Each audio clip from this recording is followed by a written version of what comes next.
मुख्यमंत्री हेमंत सोरेन क्या वाकई दबाव में हैं? क्या झारखंड मुक्ति मोर्चा विधानसभा चुनाव में मिले प्रचंड जनादेश के बाद अति आत्मविश्वास का शिकार हो गया है? क्या कांग्रेस पार्टी ने मुख्यमंत्री हेमंत सोरेन और उनकी पार्टी के सामने नई चुनौतियां खड़ा कर दी हैं? क्या कांग्रेस पार्टी ने झारखंड मुक्ति मोर्चा से सारे जरूरी मुद्दे छीन लिए हैं? क्या यह बात सही है कि कांग्रेस पार्टी के आक्रामक कैंपेन ने झारखंड मुक्ति मोर्चा के थिंक टैंक को अपनी रणनीतियों पर दोबारा सोचने पर मजबूर कर दिया है? क्या पेशा कानून, सरना धर्म कोड, दलित उत्थान और ओबीसी आरक्षण जैसे मुद्दे पर कांग्रेस पार्टी ने गठबंधन में अपनी सहयोगी झामुमो को पीछे छोड़ दिया है? क्या कांग्रेस पार्टी ने जनगणना, जातीय जनगणना और परिसीमन से भारतीय राजनीति में होने वाले संभावित बदलावों को उस तरह से समझ लिया है जो समझने में झारखंड मुक्ति मोर्चा नाकाम रहा? क्या जनगणना के साथ जातीय गणना और फिर परिसीमन के बाद झारखंड की सियासत में होने वाले संभावित बदलावों का सबसे बड़ा शिकार झारखंड मुक्ति मोर्चा होगा? और क्या इसका फायदा कांग्रेस पार्टी उठा सकती है? सवाल यह भी है कि इसमें बीजेपी की भूमिका क्या होगी? इस वीडियो में हम उपरोक्त तमाम सवालों का जवाब तलाशने की कोशिश करेंगे। समझेंगे कि कैसे जातीय जनगणना के बाद कांग्रेस पार्टी एक्टिव मोड में आ गई और इसकी वजह से झामुमो के साथ उसके संबंधों में खटास की आशंका पैदा हो गई। केंद्रीय गृह मंत्रालय ने यह ऐलान किया है कि 1 मार्च 2027 तक जनगणना के साथ जातीय गणना का काम पूरा कर लिया जाएगा। जनगणना के बाद परिसीमन आयोग का गठन किया जाएगा जो नई जनगणना से प्राप्त आंकड़ों के आधार पर लोकसभा और विधानसभा की सीटें तय करेगा।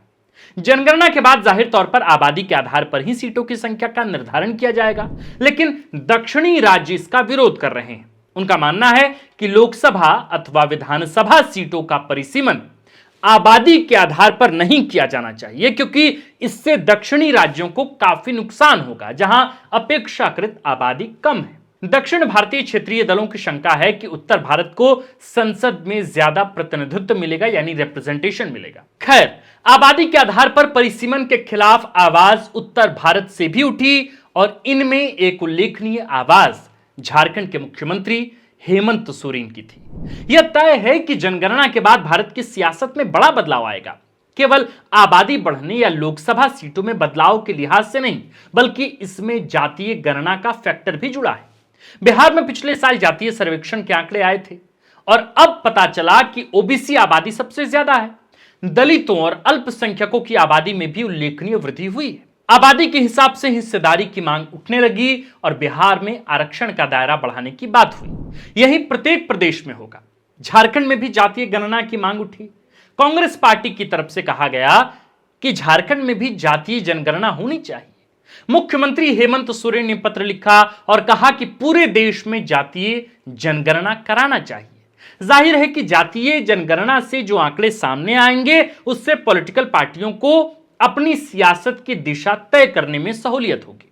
हालांकि मामला केवल सहूलियत तक ही सीमित या महदूद नहीं है, बल्कि आबादी के हिसाब से किसी पार्टी को नुकसान और दूसरे को फायदा भी पहुंच सकता है। बिहार में जातीय जनगणना के आंकड़ों में उत्साहित कांग्रेस पार्टी की रणनीति से इसे समझा जा सकता है। गौर कीजिए कि जैसे ही अगली जनगणना के साथ जातीय गणना कराने का फैसला केंद्रीय कमेटी ने लिया, कांग्रेस में इसका श्रेय लेने की होड़ लगी। तब से लेकर आज तक कांग्रेस के छोटे बड़े नेता यह कहने से नहीं चूकते कि राहुल गांधी के अथक प्रयासों से और उनके दबाव में ही मोदी सरकार ने जातीय सर्वेक्षण कराने का फैसला लिया।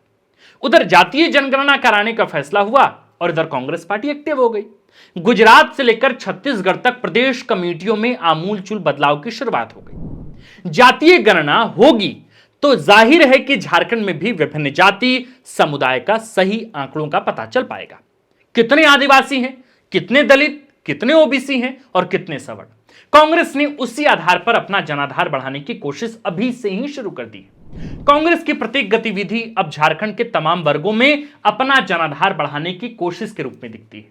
2011 की जनगणना के मुताबिक झारखंड की कुल आबादी 3.3 करोड़ थी। इसमें ओबीसी की हिस्सेदारी करीब 45% थी, आदिवासी करीब 28% थे, दलितों की आबादी 12% और अल्पसंख्यकों की 14% थी। यहां खास तौर पर ओबीसी, आदिवासी और मुस्लिम मतदाताओं ने निर्णायक भूमिका अदा की है। अब तक की राजनीतिक पृष्ठभूमि को अगर देखें तो खास तौर पर आदिवासी आबादी किसी एक तरफ लामबंद होती है। 2024 का लोकसभा चुनाव उदाहरण है जहां आदिवासियों के वोट निर्णायक साबित हुए। परिणाम सामने है कि भाजपा संताल परगना में एक भी आदिवासी सीट नहीं जीत पाई। 28 सुरक्षित सीट में केवल सरायकेला में जीत मिली, जहां झामुमो से बीजेपी में आए पूर्व मुख्यमंत्री चंपाई सोरेन प्रत्याशी थे। भाजपा पांचों आदिवासी आरक्षित लोकसभा सीटें हार गई। सरना धर्म कोड, पेशा कानून और 1932 के खतियान जैसे मुद्दों ने झारखंड मुक्ति मोर्चा को 81 में से 35 सीटों पर जीत दिला दिया। कांग्रेस 16 सीटें जीतने में कामयाब रही, लेकिन सियासी जानकारों का अब ऐसा मानना है कि कांग्रेस को मिली 16 सीटें भी हेमंत सोरेन के करिश्माई नेतृत्व का ही कमाल था। और अब तो इस पर बात खुलकर होती है। अब कांग्रेस पार्टी इसी दाग से बाहर आना चाहती है। कांग्रेस की ख्वाहिश है कि झारखंड में वह अकेले चुनाव लड़ने की स्थिति में आए और जातीय जनगणना के बाद कांग्रेस पार्टी ने इसी कवायद में मुद्दों को तेजी से लपका है। सियासी जानकारों का ऐसा मानना है कि पेशा कानून और सरना धर्म कोड जैसे विषयों पर झारखंड मुक्ति मोर्चा चुनावों से इतर आमतौर पर शिथिल ही रही है। दूसरे कार्यकाल में मिली प्रचंड जीत ने झामुमो को और बेपरवाह बना दिया।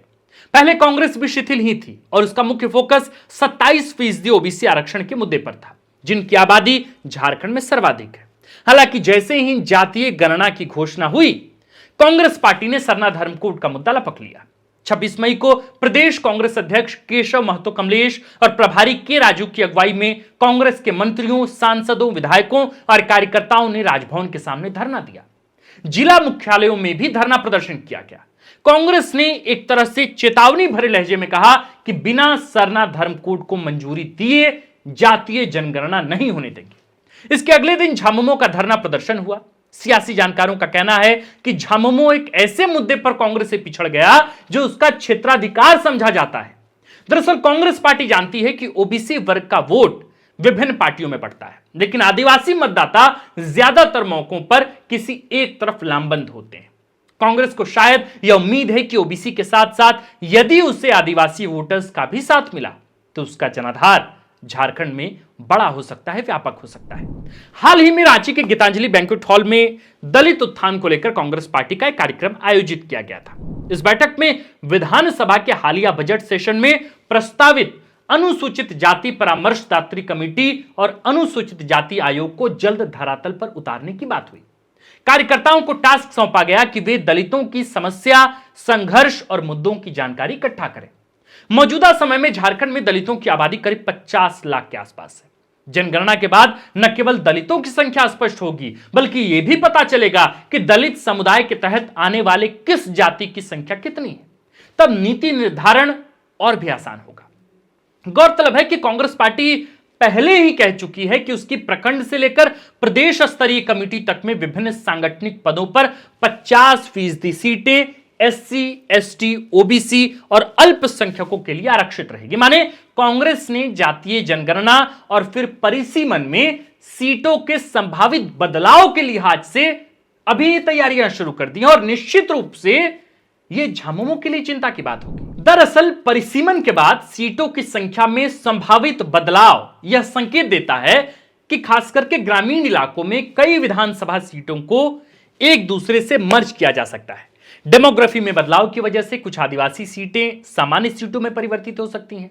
रांची, जमशेदपुर, धनबाद और बोकारो जैसे शहरी और औद्योगिकरण वाले जिलों में आबादी बढ़ रही है, तो उस जगह या उस वजह से यहां विधानसभा सीटों की संख्या में इजाफा भी हो सकता है, जो जाहिर तौर पर झामुमो के लिए फायदेमंद साबित नहीं होगा, क्योंकि शहरी इलाकों में आप जानते हैं कि बीजेपी का वोटर वर्ग है। बहरहाल चुनावी राजनीति में महिलाओं को 33% आरक्षण का बिल आ चुका है, जो 2029 के लोकसभा चुनाव से लागू होगा।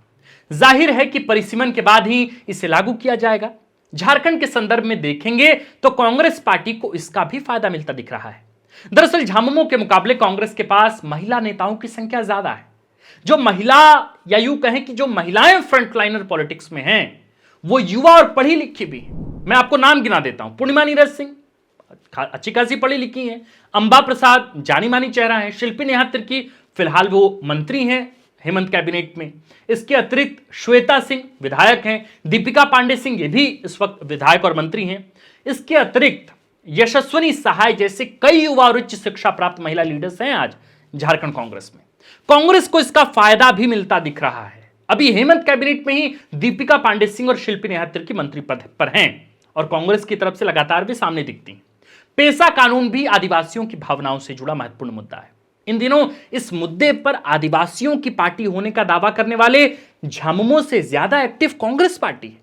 दीपिका पांडे सिंह के पास ही ग्रामीण विकास और पंचायती राज विभाग है, जो कांग्रेस कोटि के मंत्री हैं। इस बिल का ड्राफ्ट पंचायती राज विभाग द्वारा तैयार किया जा चुका है।